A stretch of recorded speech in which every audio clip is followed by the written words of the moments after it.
ಭಾಗದಲ್ಲೂ ಕೂಡ ಮುಂದುವರೆದಿದೆ ಮಳೆ. ಚಿಕ್ಕಮಗಳೂರು, ಶಿವಮೊಗ್ಗ ಮಹಾಮಳೆ ದರ್ಶನ ಆಗಿರುವಂತದ್ದು. ಶಿವಮೊಗ್ಗದ ತೀರ್ಥಹಳ್ಳಿ, ಶೃಂಗೇರಿ ಭಾಗದಲ್ಲಿ ಅತಿ ಹೆಚ್ಚಾಗಿ ಮಳೆಯಾಗ್ತಾ ಇದೆ.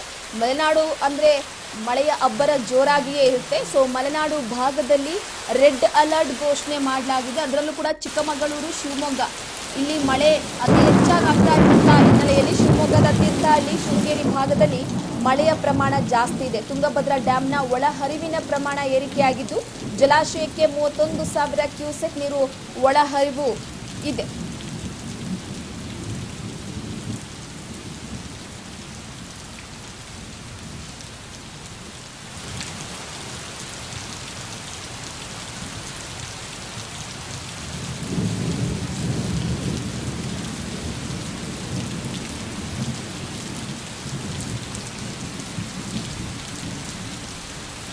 ಒಳಹರಿವು ಹೆಚ್ಚಿದ್ರಿಂದ ಜಲಾಶಯದಿಂದ ನೀರನ್ನು ನದಿಗೆ ಬಿಡಲಾಗ್ತಾ ಇದೆ. 21 ಕ್ರಸ್ಟ್ ಗೇಟ್ ಮೂಲಕ 27,000 ಕ್ಯೂಸೆಕ್ ಬಿಡುಗಡೆ ಮಾಡಲಾಗಿದೆ. ಶಿವಮೊಗ್ಗದ ಗಾಜನೂರು ಬಳಿ ಇರುವಂತಹ ತುಂಗಾ ಜಲಾಶಯ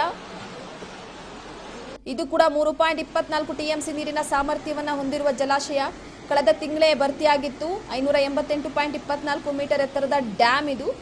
ಸೊ ಸದ್ಯದ ಮಟ್ಟಿಗೆ ತುಂಗಭದ್ರಾ ಜಲಾಶಯ ತುಂಬಿದೆ. 27 ಕ್ರಸ್ಟ್ ಗೇಟ್ ಮುಖಾಂತರವಾಗಿ ನೀರನ್ನು ನದಿಗೆ ಬಿಡಲಾಗ್ತಾ ಇರುವಂಥದ್ದು. ಮಲೆನಾಡು ಭಾಗದಲ್ಲಿ ಅತಿ ಹೆಚ್ಚಾಗಿ ಮಳೆ ಮುಂದುವರೆದಿರುವಂತಹ ಹಿನ್ನೆಲೆಯಲ್ಲಿ ಈ ವರ್ಷ ನೀರಿನ ಸಂಗ್ರಹಣೆ ಹೆಚ್ಚಾಗಿದ್ದು ವಿಜಯನಗರ, ಬಳ್ಳಾರಿ, ರಾಯಚೂರು, ಕೊಪ್ಪಳ ಜಿಲ್ಲೆಗಳಿಗೆ ನೀರನ್ನು ಒದಗಿಸುತ್ತೆ ಒಂದು ಡ್ಯಾಮ್. ಹಾಗಾಗಿ ಇದರ ಜೊತೆಗೆ ಅಕ್ಕಪಕ್ಕದ ರಾಜ್ಯ ತೆಲಂಗಾಣ ಮತ್ತೆ ಆಂಧ್ರ ಪ್ರದೇಶಕ್ಕೂ ಕೂಡ ನೀರನ್ನು ಪೂರೈಕೆ ಮಾಡಲಾಗುತ್ತೆ. ಸೊ ಈ ಬಾರಿ ತುಂಗಭದ್ರಾ ಜಲಾಶಯದಿಂದ ನೀರು ಸಂಗ್ರಹ ಆಗಿರುವಂಥದ್ದು.